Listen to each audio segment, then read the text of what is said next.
Hello there, and welcome to Beyond the Surface, where the saying to be seen is to be understood comes to life. I want to begin by first honouring the traditional custodians of the land we live and work on. I live and work on Gundungurra land, and I acknowledge the traditional landowners of my guests near and far. I pay my respects to the elders past, present, and emerging, for they hold the memories, the traditions, and cultures of our First Nations people. The land below my feet is, was, and always will be Aboriginal land. I'm no stranger to the profound journey of pain, grief, anger, and heartbreak that often accompanies the loss of church, community, faith, and the unwinding of our core beliefs. In the midst of this, though, I found healing in the stories shared by others who walked a similar path to me. Here, in the warmth of these digital walls, I want you to feel at home. This is a space where your memories and your story is not just acknowledged, but deeply seen and believed. So kick back, relax, and let's embark on a journey where your story is not just heard, but embraced. I want to welcome you to a community where storytelling is a powerful force. This is Beyond the Surface. Welcome, James. How you going?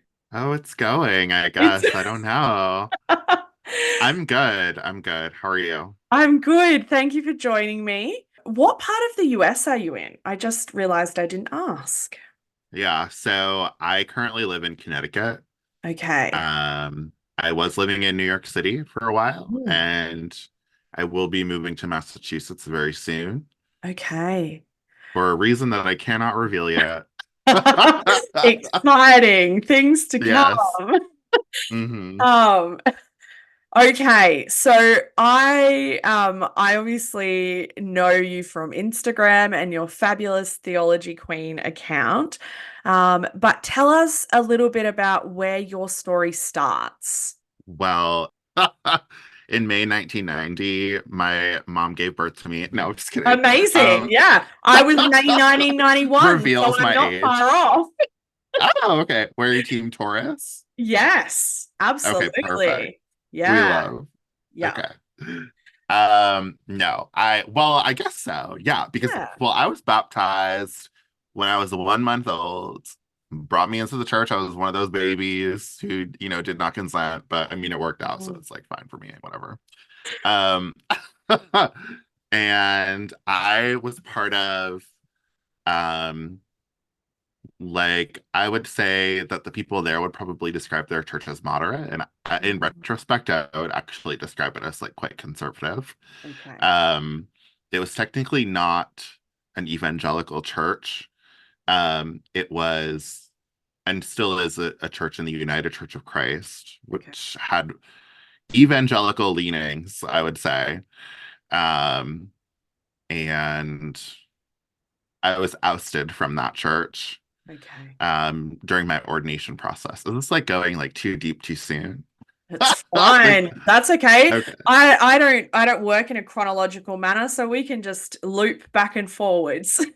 Okay. Cool, cool, cool. Yeah. So yeah, I mean that was quite traumatic Mm, and like still is, right? It's yeah. still like quite awful to like think about it and for it to like come up. Mm, But I worked at a church in New York City. I worked at Fort Washington Collegiate Church for about 4.5 years. mm, Um, and I also went to school or went to seminary in New York City. I went to Union Theological Seminary. Um, and it was there like during COVID that I discovered, well, I didn't discover it, right? But I like discovered it for myself, right? Like I discovered my drag persona. yeah. Um, in my friend's abandoned studio apartment because she had fled the Nice. city. Yep. Um, and so I found myself in this like isolated space Mm, where I had freedom to express my gender identity without, leaving my room to go to the bathroom and running into someone, like looking completely busted, you know? Mm, yeah. Yeah. So, um, I think, a lot of people found things during COVID.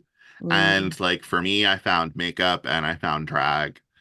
Um, and it just sort of like blasted off from there. And mm, so like I've been a fan of drag since I was like 19 or 20 years old. mm. Um, well, and just like seeing it on TV, I was like, oh my God, like I would love to do that, right? Yeah. And I didn't do it until like years and years later. Um, I think because I like had the freedom to do it Mm, and like I gave myself permission to do it. yeah. So yeah, I mean, here we are. Now I'm on this like great journey. I'm still part of the United Church of Christ denomination. Hmm. But I'm very selective in the churches that I associate myself with. Yeah. Um, the United Church of Christ is known as a progressive Christian denomination, Hmm. and in some ways that's true, and in some ways that's not. Yeah. And that's because local churches have their own autonomy and they can make their own theologies and basically do whatever the hell they want. And I would say within reason, but I think a lot of them are unreasonable. So, Yeah. but anyway, right? So, the United Church of Christ, a lot of people think of the denomination as like open and affirming, and yes, like that is true. And I would say about like a maybe like two-thirds to a half of churches are not open and affirming in our denomination. Yeah. And I really just want to like bust that myth because Mm. it's like not true. So yeah, I mean, that's my story. I'm also a candidate for ordination in the United Church of Christ. Okay. So I will be ordained quite soon. Yeah, it's just like quite exciting. Yeah. I think the uniting church here is relatively similar, the uniting church in Australia, in terms of they are known, I guess, as being um, the affirming crew. And my wife and I actually got married in a uniting church. Hmm. But we still had, there was so many hoops, so much paperwork, so much that we still had to prove. And luckily, we just had a very lovely minister who, went out to bat for us. But yes, it is sort of every church sort of has their own, like you said, autonomy to do whatever they want. What led you to wanting to study theology, divination? Yeah, I mean, I grew up in the church, went to church my whole life. Mm, I felt called to ministry, to like use that language, right? I felt yeah. called to ministry um as a teenager, probably around like 13, 14 years old.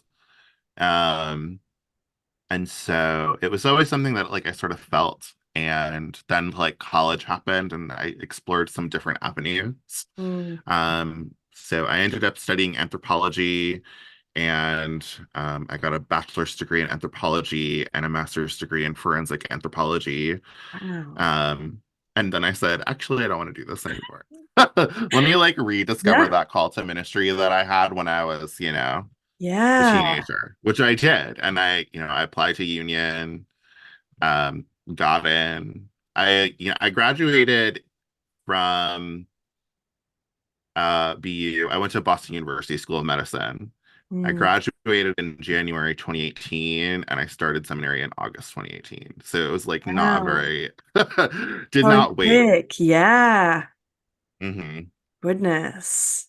And so, what was it like growing up in, I guess we would consider most churches to be fairly heteronormative in their Hmm. thinking and approaches and beliefs? What was that like for you as a teenager and as a young person? Yeah, I mean, it was quite restrictive. Mm, Um, I don't know. I guess I like didn't really know anything else either. It was like sheltering in a way hmm. to like experience church and God and like Christianity in this like very narrow Mm, go to church and sit in the pews and be quiet type of way. mm. So wait, what was the question? Where am I going with this? That's okay. I was just the question was around what it was like, I guess, growing up in a heteronormative church and lifestyle. Yeah. Yeah, I mean, it wasn't like completely bad Mm. though. Like I want to be clear about that. Like I had a lot of Yeah. really good friends, a lot of really good people in the church. Like some of my closest friends that I have made Mm. are from that church, right? So here we are. Um, and there are also like varying opinions in the church too, but like the reigning opinion was like non-affirming, right? Yeah. And there was a movement to become open and affirming, and I chaired that committee. And then I went to seminary, and the committee folded. So um, it did not work out for that church. Mm. I think if I did not go to seminary, that it still would not have worked out. Mm. Um, Mm. so yeah, unfortunately, it is what happened, and I'm on a mission to make sure that that like doesn't happen to other people, you know? So, I mean, I don't know like what I would be doing with my life if I like didn't experience religious trauma. Like Right. I do wonder. Yeah. I Maybe I would still be an anthropologist. Like I don't know. Maybe. Who knows? Yeah. I mean, how did you find that it impacted, I guess, your own exploration of gender and sexuality and that spectrum? Yeah. I mean, growing up in that church, it was like there wasn't really any room for that. Mm. Um, and so that wasn't really something that I had explored until I had like moved to seminary, you know? Like I had realized that I was non-binary Mm. beforehand, but like I didn't really do anything about it. Like not that you have to, but I was just sort of like, okay, well, now I'm in New York City and I can like, Mm. I can be who I want to be and I can be like open about it and like people won't really look at me weird. And if they do, it's like whatever, it's New York City, just keep walking.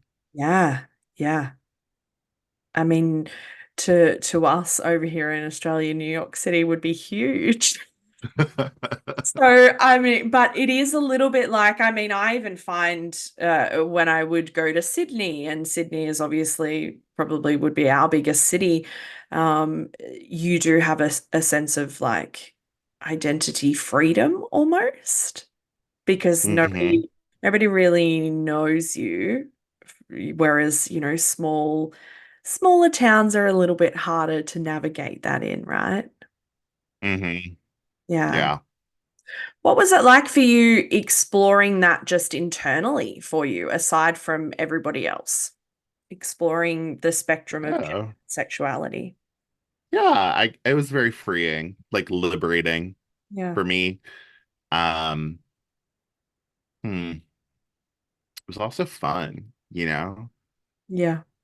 Like for me, makeup is like, it's just like playtime. Ah, Like let's do some art, you know? yeah. Um, yeah. Was COVID the first time that you had tried drag, or had you done it before? Not that we ever talk about.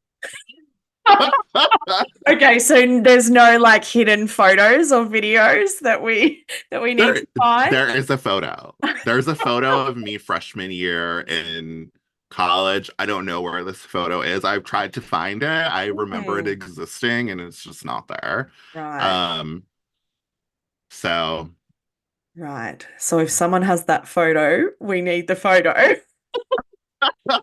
Um, yeah, yeah, my drag persona was like a this like girl named Cinnamon. And wow. yeah. Okay.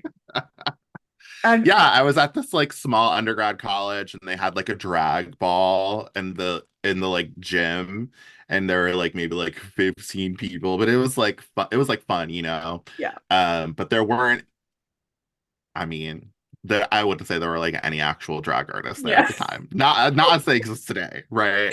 Right, Um, yeah.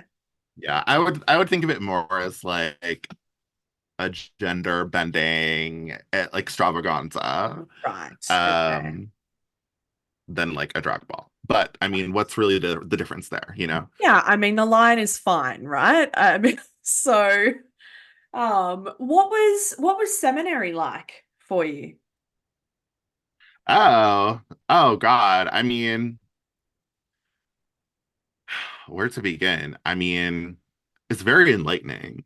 Mm, And for me, like being in seminary, like, I'm here to learn. I'm here to like read the Bible, read all these theologies, like become a good like spiritual caregiver and like all of this and that and the other thing. And I found the most valuable experience in seminary was actually like learning from other people and their experiences, mm, and how to navigate relationships and community with a sensitivity to intersectionality. mm, That was really missing for me, and like not something that I had ever, I mean, like I had experience in it, but like not with that depth. mm. So, and that also like informed my understanding of God as well. Yeah. Um, yeah. Well, I mean, let's talk about what was your personal relationship with God like during that time?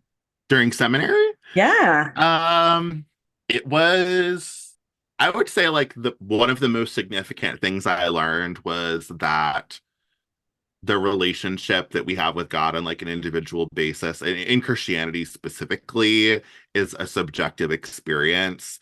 Mm, And like I really had to wrap my head around how like all of this is subjective and in many ways just like created by humanity, like traditions and things like that. And so in some way, like I don't know, I wasn't like disenchanted or anything, but I was just sort of like, oh, like a lot of this is made up.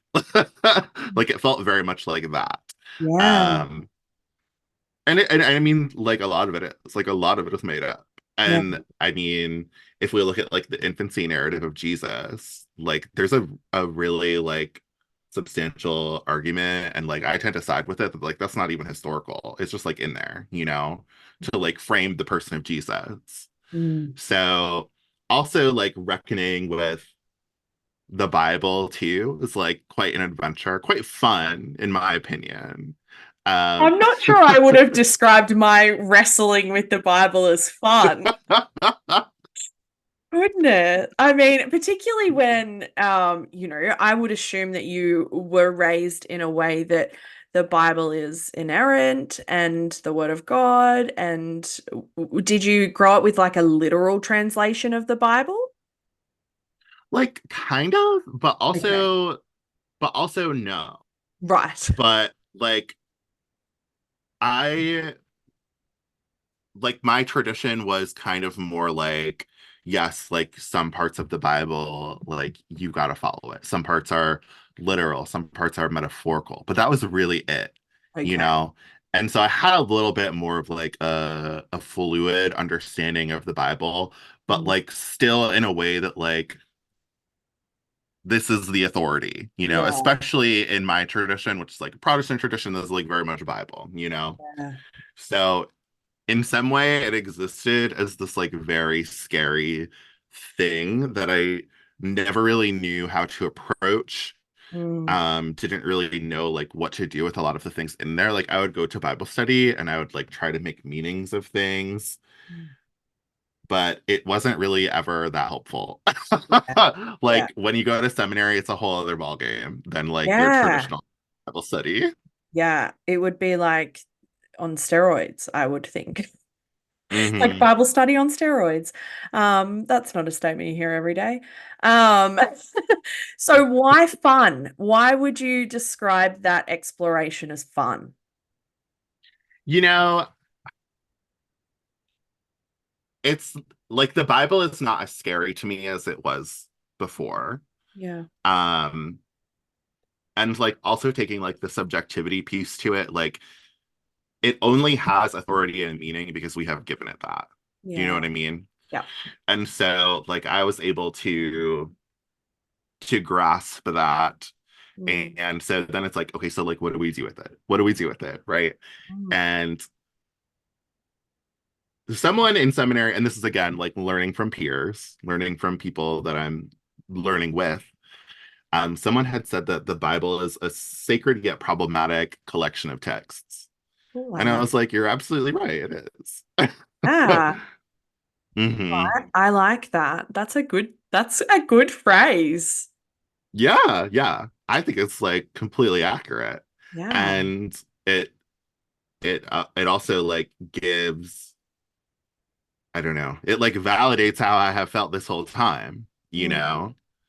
Um, Especially with things like Leviticus and stuff, right? So I was also like one of those queers who went searching on like, these like clobber passages and like what did they mean? Like I remember sitting like in my stepfather's house, like on the computer, like looking up like what is Leviticus? Why is that in there?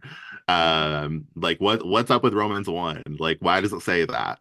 mm, And I mean, I have found that my experience is not unique and that like many queer people of faith, yeah. well, queer Christians Mm, did that as teenagers, scour the internet looking for answers, mm, and like doing biblical exegesis in ways that, you know, people who like are just regularly going to church, like, which is like fine, but like mm, they're not even doing it to that level. So I don't know. But yeah, I mean, there's a lot of meaning to be found in the Bible. mm. Like, it's kind of exciting. Some of the stories in there, and like, there's also history in there, and it's like obviously not perfect, but it's interesting and fascinating. And it's like, okay, well, what do you do with this thing?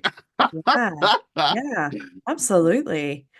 Was there a point for you when I resonate with the looking up the clobber verses and things like that. Was there a point for you when you started to do that with other people? Because I know for me, I did it on my own for quite some time before I ever had that conversation with somebody. hmm Was there a point for you when you started to ask questions to other people as opposed to the internet? No. Okay. Um, yeah, I don't think I ever did. I still don't think I ever did. Mm, Like I don't think I've ever like been in like a group Bible study and been like, okay, let's talk about Leviticus, y'all. yeah. I don't Yeah. think I've ever done that. Mm, I have facilitated it for other people in like a workshop setting. yeah. Um, but as like a participant, I don't think I have. Have Mm. you? Yeah, I mean, not as part of a group, that's for sure, but I certainly I had one or two people who were known to me as very queer affirming people of God. And so I would have conversations with them, but I put them in the box of extremely safe people to have those conversations with because it's always a bit of a risk to open that hmm can of worms with somebody, right? Yeah. So yeah. What was it like for you to Yeah. not have those conversations? Yeah. Well, it's interesting. I really like how you describe it as a risk because it definitely is. Yeah. Um, And I think that's probably like why I didn't like I never talked to my pastors about it. I didn't talk to like my youth pastors about it. I didn't talk to my Sunday school teachers about it because I don't know how those people feel. Yeah. And so I felt that I guess I had to like come to find the answers on my own. Mm. Um yeah. Hmm. It sounds lonely. It does sound lonely. Yeah. Did it feel lonely? I don't remember, probably. Yeah. I think it's hard being a queer person in a church. And I think I think people get that, but I think non-queer people who have been a part of the church or who have maybe loved and left faith or wherever they sit on that, I think they know it in theory, but not necessarily in reality. Um, hmm And the reality is tough. The reality is tough. Yeah. What was it like for you to be essentially ostracized from your community? It was probably one of the most painful things I've ever experienced Mm, because I suddenly found out that all of these people that, I had known for my whole life mm, and like were people that I had respected and had worked with on committees, and I was also a deacon. mm, So it was hard for like suddenly all of these people that I had known for my whole life to turn their backs on me mm, and not want to listen to the pain that I had experienced. So my understanding is that they understood my expression of like saying how I felt as an attack. yeah, Um, and I guess in some ways it was, like because I didn't hold back either. yeah, Um, but the response was also is reductive the right way? Like it was almost like, well, why do you feel that way? Because like you're here and you're part of this and like blah blah blah blah blah. You know what I mean? mm, And I didn't feel like there was very much empathy or any compassion. Um, because ultimately the result was get the fuck out, right? yeah, yeah, Um, yeah, I mean, I did send in a resignation letter, but it was because I could not go through it anymore. yeah, It was mentally exhausting. mm, Um, so yeah, but for all of those people to, and I'm talking like probably like 50 people, to just like turn their back on me and like not care that I am expressing that I have experienced, homophobia in this church. And it's just like, no, you didn't. yeah. Yeah, the So gaslighting. yes, yes, gaslighting for sure. Yeah, Absolutely. Because to them, homophobia isn't microaggression, right? It's like calling someone a fag. Like to them, yeah, that's what homophobia is. yeah, Not saying something like, I don't think that gay people should be able to get married. Like that's not mm, homophobic to them. That's just an opinion. yeah, yeah, So, or at least it was in the context, right? So, yeah. mm-mm. Did you actually get kicked out or did they just make it really hard for you to stay, so you left? So part of it is that I don't know all of the details Right. because I was not physically present, Yeah. but it had gotten to the point where I requested a letter of transfer and multiple weeks had gone by and they did not write it. Right. Right. Okay. And yeah, there was a rumor that there was like some sort of punitive process going on, Mm, um, which I think might have been reality, yeah. because I had publicly called all of them homophobic. Mm, yeah. um, and like posted about it on my Facebook. 'Cause I was very hurt. Ah, Um, so you know, but no, like I mean, if we look at like on paper how it actually happened, like they would probably say, and like I don't know this because like I don't talk to them anymore, obviously, but they would probably say, well, you're the one that left, like you're the one that resigned. yeah. But that's a very narrow understanding of the situation. Yeah. Ironically, a very black and white understanding. Yeah. Yeah, very binary understanding. And I guess the reason I asked is because often I find whenever I talk to queer people who have left their community, it is often not that they left willingly, and it certainly wasn't for me. Um, but it was, we're going to do everything that we can possible to make it absolutely excruciating for you to stay. And it's like, Hmm. So, so you're kicking me out, is what you're saying. Like, that's essentially what is happening. And to sort of view it otherwise would be a disservice to what actually went on. Um, Hmm. what were those first, 3 or 4 weeks like after that happened for you?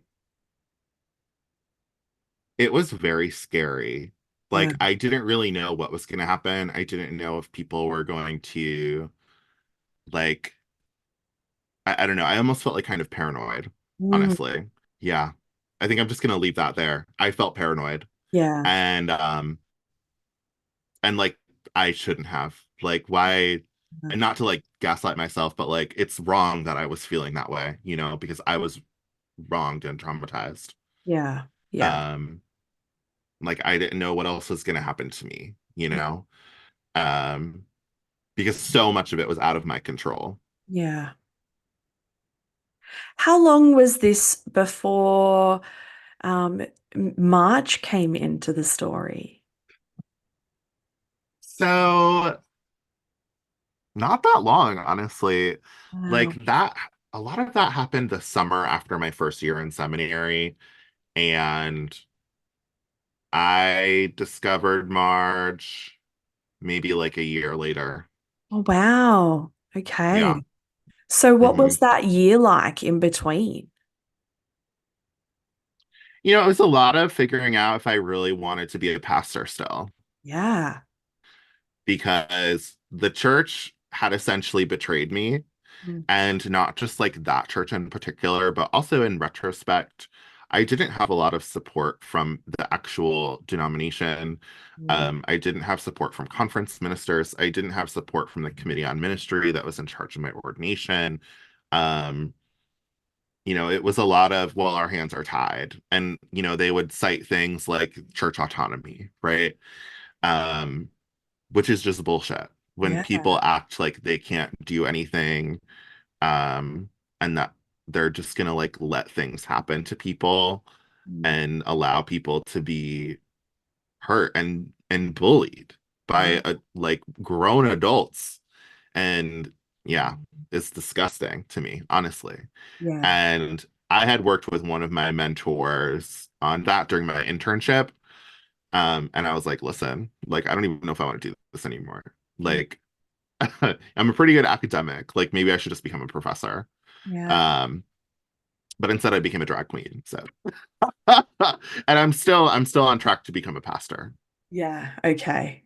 And So so yeah, So go how ahead. did you make that decision? How did you go from I don't know whether I want to do this anymore to yeah, that's what I want? What was that like? Excruciating. Yeah. Yeah.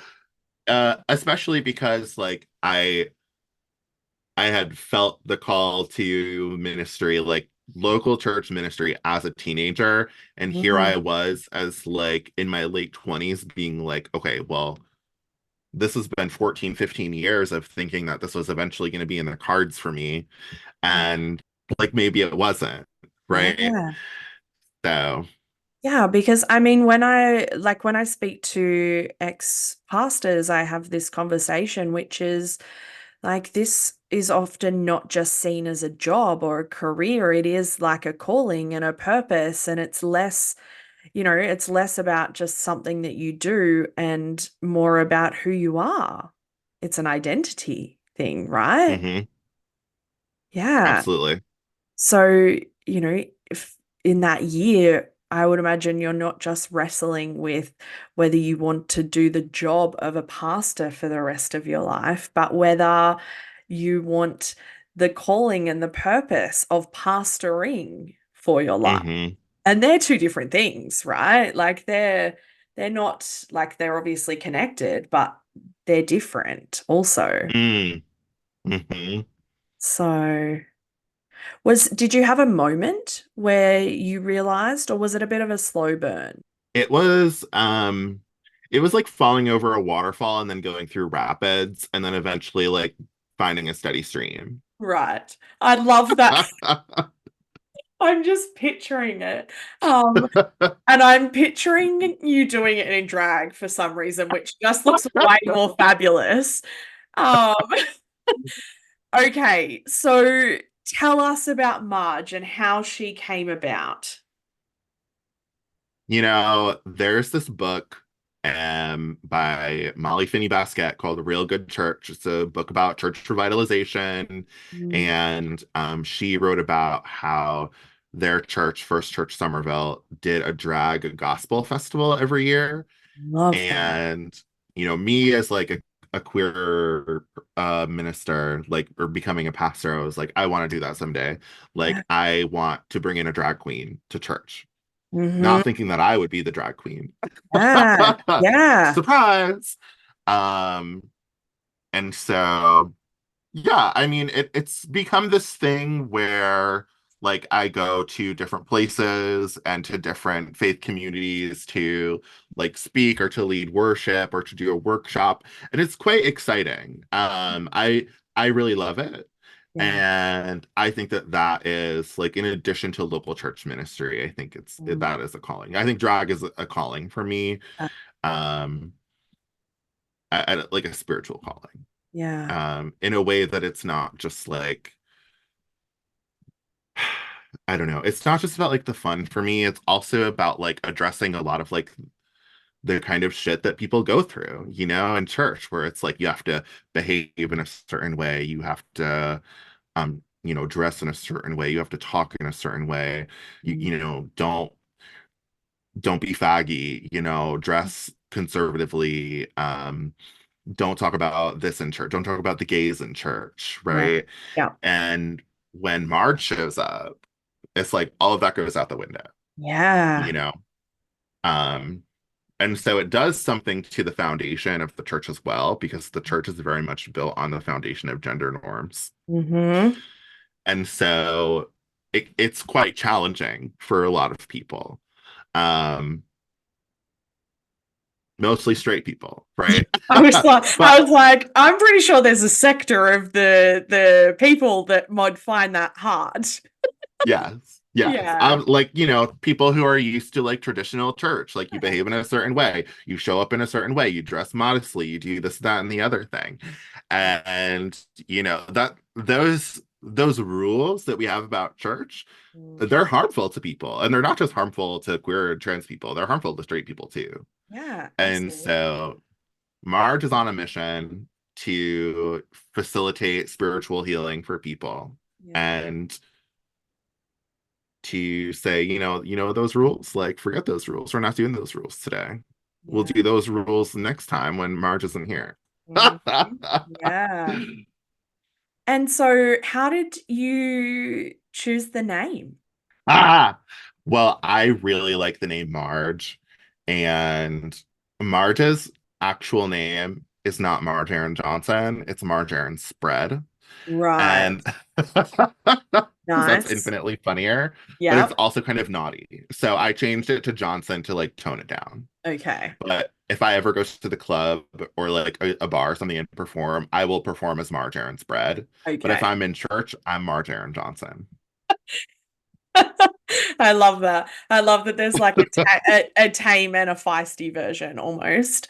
Um, what what is the response like when you go into a church in drag? Because I'm just thinking like of my former congregation would be, I mean, they would never have let it happen. They would have been mortified. But I'm equally then thinking what it would have done for me as a young queer person to have a drag queen come in to like I don't actually even know what I would have felt because it was just so far from what would have ever happened. What is the Hmm. response that you get equally from, the cis gender straight white male who is probably Hmm. the people who are the least impressed by you coming in, all the way down to, queer youth. Yeah, it's definitely a range, right? Mm. So there's the disappointing part where it's I'm uncomfortable and I don't think I ever want to do this or see this again, Yeah. to this is one of the greatest things that's ever happened and we need this all the time. Yeah. So yeah, it's also quite interesting because people cry, like Oh, healing tears. really? Yeah, people have cried to me. Um, Wow. and that is Like, it. Yeah, like, go ahead. Sorry. like healing tears or like awkward Yes, tears? Okay. yes, healing tears, tears of joy, like Right. tears of like feeling moved and inspired, Oh, what's and that like like for having a sense of you? awe. Yeah, what's that Kind like of for you? awkward. I'm a therapist. I have people cry to me all the time. So I'm like, that's just like a day, every day of the week. Um, so awkward.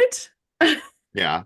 I mean, it's fine. Like, I'm not gonna judge someone for like coming up to me and crying. And it happens Yeah, so often, like it's like totally fine. yeah, But in the moment I'm just like, oh my God, like yeah, what do I do? What do I say? And I yeah, usually just let them talk yeah. because they have something going on that they need to say. And Mm, I'm a pastor. I will absolutely listen. Like, yeah, that's what I went to seminary for, to learn how to listen, yeah, among other reasons. yeah. There are other ways you could learn how to listen. But it will, yeah. And I mean, it's probably the only thing that you really need to do in that moment anyway, because regardless of what you actually say, your presence there in drag says so much before you would even open your mouth. Hmm. Yeah. What is it like for you going into the churches? How do you feel before you go in? Usually I'm ready. Mm, I'm like, it's showtime. Like, let's okay. go. Yeah. Like, what's that thing Joan of Arc said? Like, I'm made to do this. Oh, yes. Yeah. That's how I feel like when I'm about to like enter into a church into drag. Like, I'm made to do this. That's like a power statement. Hmm. Yeah. Um, yeah, I'm also like I can be like a little bit anxious too because church starts early in the morning. So like I'm up, sometimes I think the earliest I have ever gotten up is 4:30. Oh my goodness. Um, Yeah, because drag doesn't take 10 minutes. no. Like, my goodness. So I'm like balancing the sense of like exhaustion and well not like exhaustion but like exasperated, I would say. Like I'm exasperated. Like I would have like done my makeup for 2 hours, gotten into costume, gotten sweaty, have to drive to the place, touch Mm, up or do whatever, put my boobs on. you yeah. know it's and then I have to like some places will do an entrance too, and Mm, so then I will have to like wait to enter. right. Which is that I do like, because I do like making an entrance and it's like high camp Yeah. or whatever, but um and it's like a moment, but also like the build up to it is just like, oh my God, please just let's get this over with. Yeah. Yeah. Is there a part of you that is like bracing for the awkward in people? Or are you just like in it? I usually do not have a tough audience. Okay. I did have a tough audience once, and I said, you know what? I'm still here. Like I'm still doing it. Mm, I don't care if y'all are snoozing. yeah. It's and it was raining outside too, so I was like, I know it's not them being like, what is this? It's them just being like, I'm tired and I'm going to enjoy this show and I'm going to sit here and be like, Mm, but I'm yeah. going to be into it, but I'm going to Yeah. be quiet about it.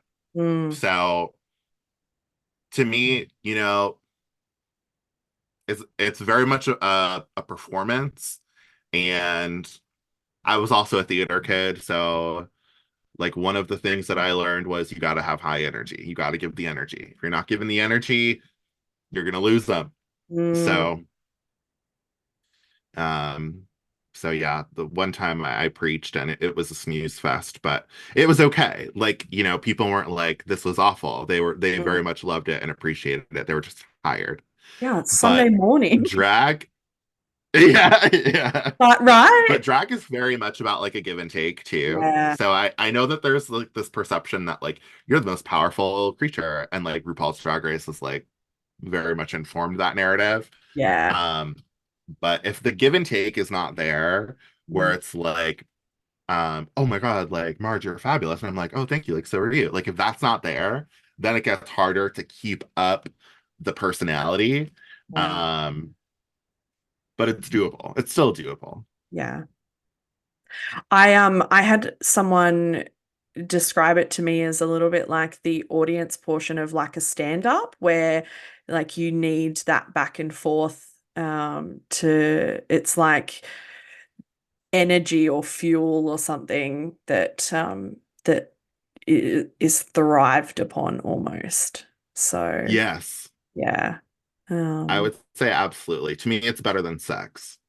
It's better than sex, and like not just because like I'm demisexual, but also yeah. because like it literally is for me to like do Ah. public speaking with a responsive audience. That is, it feels incredible to be able to do that.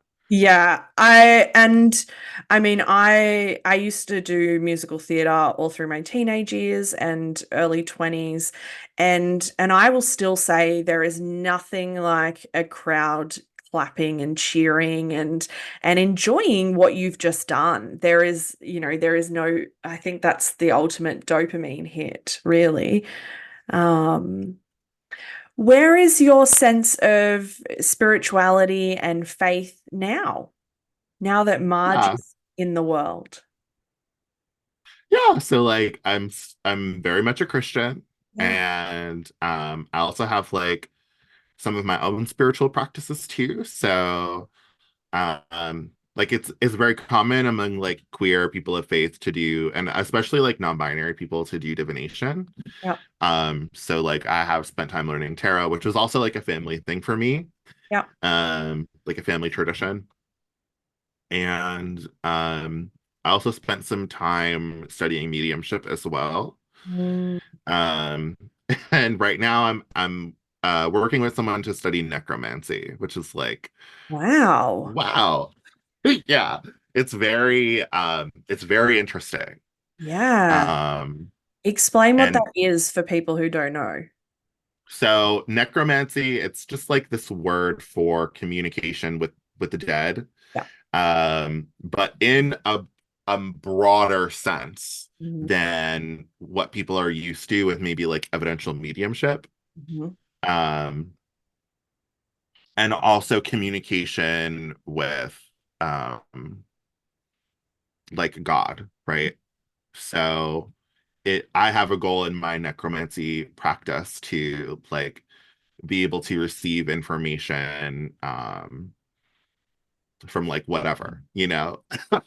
Like can I call up Mary Magdalene and ask for her opinion? Like that would be the Yeah. goal. Oh my gosh, Um that ever. but it's Yeah. something that like I'm just getting into Mm, and just figuring out like how it works and the lay of the land, and specifically working with people who are more identified as queer mhm. or would, right? So I don't know. To me, Mary Magdalene is a queer figure, like whatever, you know. Yeah. Um, and so in this way, it's also having like a queer spiritual elder Mm, um, that like you can go to, that I could go to, you know, um, for whatever. yeah. Very cool. Yeah. Mm, It's kind of vague. Like I don't really have a full understanding of it yet. yeah. Um, but yeah, it's growing for Yeah. sure. And so what we often use I ask this specifically because I guess they're terms that are often um I would say like churchified would be my term. But what brings you joy and peace? What brings me joy and peace? Mm.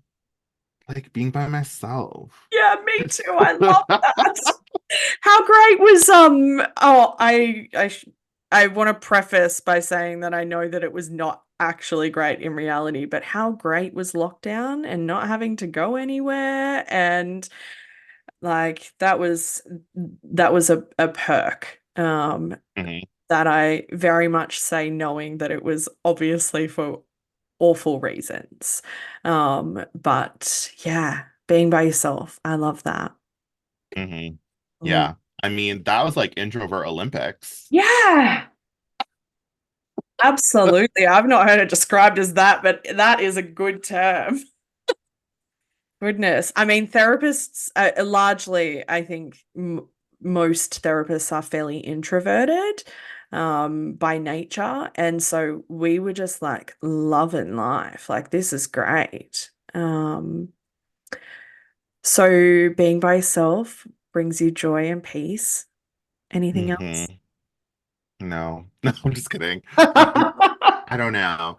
I love coffee. Like, I think coffee brings me a lot of joy, Mm, not just because of like, I don't know, it's kind of like a retail therapy for me because I go to Dunkin' Donuts. Do y'all have Dunkin' Donuts in Australia? no, we don't. Dang. Yeah, I mean we like to jump on most things that America does, but they haven't jumped on board that yet. I think it's only been like a couple of years, um, and there's only like maybe four Taco Bells in Australia, and I think we've only had them for like 2 years. Yeah, so Wow. I mean I'm sure we'll eventually get it. Hmm. Who knows? They'll make their way eventually. Yes, yeah, it generally does. Okay, so this is the question that I have been finishing with for everybody, which is what would you say to somebody who has just been kicked out, forced out of their church, they've just left, they're just starting to, deconstruct or wrestle with their faith. What would you say to them? I think I would say fuck that church, first of all. Fuck that Mhm. church. Fuck what they did to you. Yeah. What they did is wrong. And leave them in the dust, Mm, honestly. Like if you can. Like sometimes it's complicated and sticky. It was yeah. a little complicated and sticky for me for a while, but Mm. it's this is going a little bit off of your question, No, but that's okay. I do just kind of want to like get on this soapbox for a Yeah, second go for because it. I was convinced that I could make a change. Mm, I was convinced that I could, follow this call from God to lead this church through this transformative process of becoming open and affirming. mm, And it wasn't so much about me, it was their capacity for transformation. Like yeah, I don't think that they had it at that time, and maybe it's just not for me to believe in, mm, but I think that held me back from finding a community that like actually gave a shit about me and like recognized me for who I was. mm, Do you know what I mean? yeah, Like you don't have to stay. Like you don't have to stay and think like, "Oh, I'm going to change it from the inside."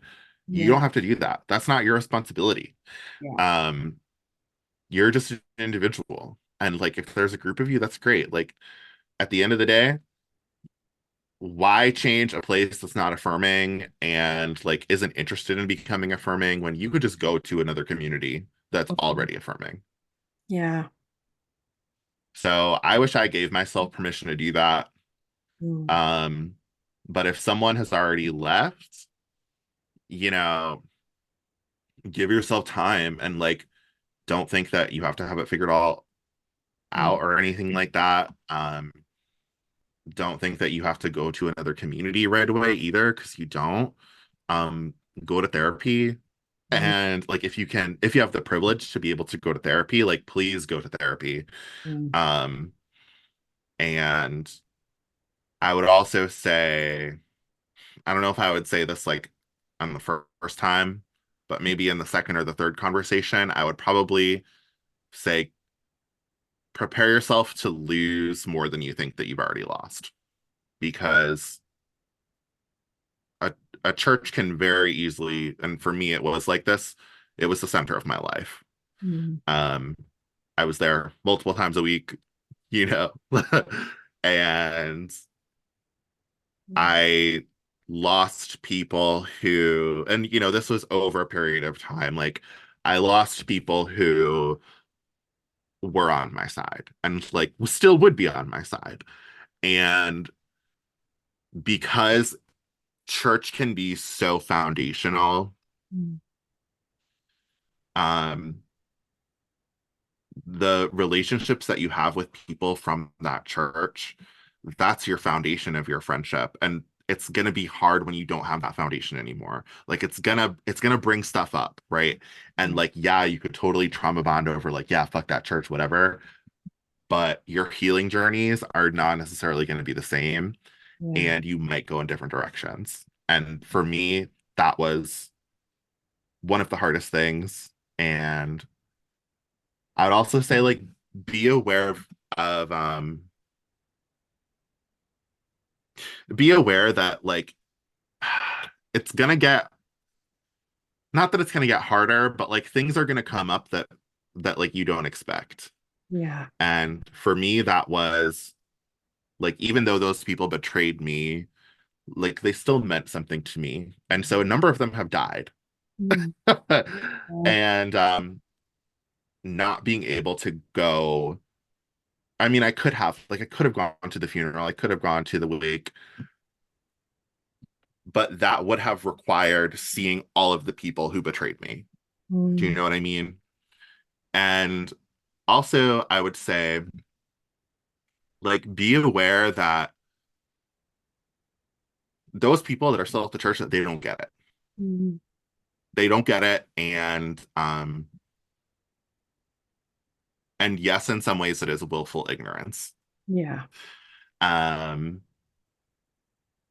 but like don't be surprised if people come up to you and like try to talk to you that like you have no interest in talking to, and like suddenly, and like be strong in your boundaries. Like you don't have to talk to anyone. And like for me, when my grandmother died, there were a lot of people from that church that showed up to my grandmother's funeral, and I was like, what the fuck are y'all doing here?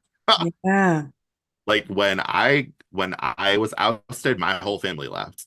We Mm. wanted nothing to do with them. But for some reason, like they found it appropriate to show up to my grandmother's funeral and to my aunt's funeral too. And and like some of them tried to talk to me, and like y'all have no business talking to me. And like trying to console me or like offer their condolences, like, mm-mm, get on my face. Get on Mm. my face. And so in a way, like it's haunting. Mm. It's haunting. And the grief is just like, grief for me, like grief doesn't necessarily go anywhere. Like it's just you build your life around it. Yeah. Yeah. Um, but anyway, sorry, that was kind of No. a long, That I was have so much to say. No, I love it. I love it so much. I actually don't even know that I have anything to add. Um but I do agree. I actually think the grief is the hardest part. It was certainly for me. And still would describe the grief as almost unrelenting. You just learn how to hold it differently and you expand around it. It doesn't go anywhere. Mhm. Yeah. Yeah. So Oh, and like one other thing, sorry, yeah, no. like religious trauma is like is valid, like I think there's like this movement that's like, well, like you chose to be part of it and like you were Mm, stuck in it, but like there's like kind of a culty aspect to churches and you can't just leave. hmm. um like it's not that easy. I mean, for some people it is, but for some people it's not. Yeah. Yeah. Absolutely. So yeah. Absolutely. I mean, and religious trauma is I guess in terms of like the therapy field is a relatively new term, I guess. But it is absolutely valid. And if anybody tells you otherwise, especially if a therapist tells you otherwise, find someone else. Please, for the love of all things, find somebody else. Hmm. Because it is absolutely valid. So thank you for joining me.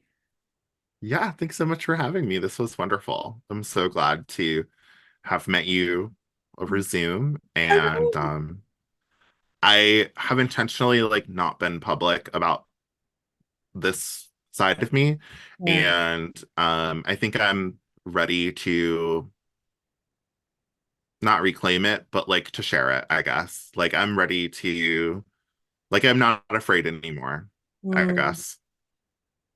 What are you um, gonna do? Sue me? yeah, exactly. You'll find a song in that. Um, uh, Thanks for listening to Beyond the Surface. Until next time, take care, stay true to who you are, and remember, your voice and your story matters, always.